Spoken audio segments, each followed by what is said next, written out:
bu takdir ne yaman işken. Uçrasa ko'zimiz yana ne bo'lmasken. Uchrashdik bugun yana bir agib o'tib ketdi. Bilaman birlikda suyga ayrim bor ekan.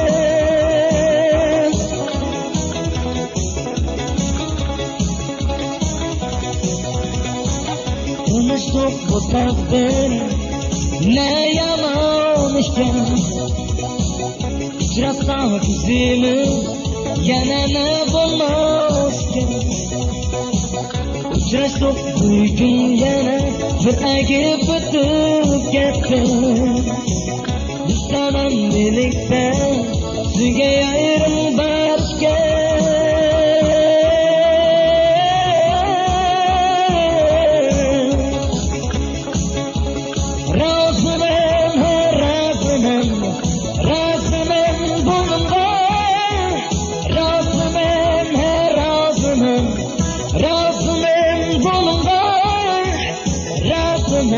Beni özledim gönlüm yerini ver Rabbim.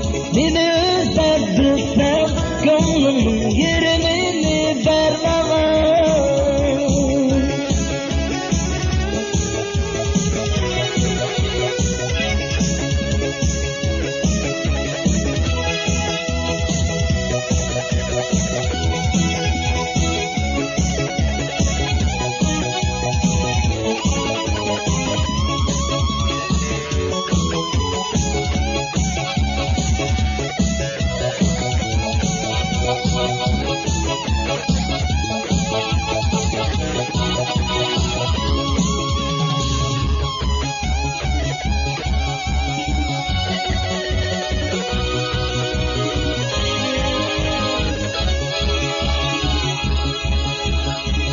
Tanıştık bu takdir ne yaman işken.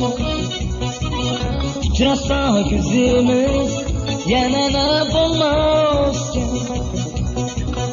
Uçrashdik bugun yana bir agib o'tib ketdi. Bilaman birlikda suyga ayrim bor ekan.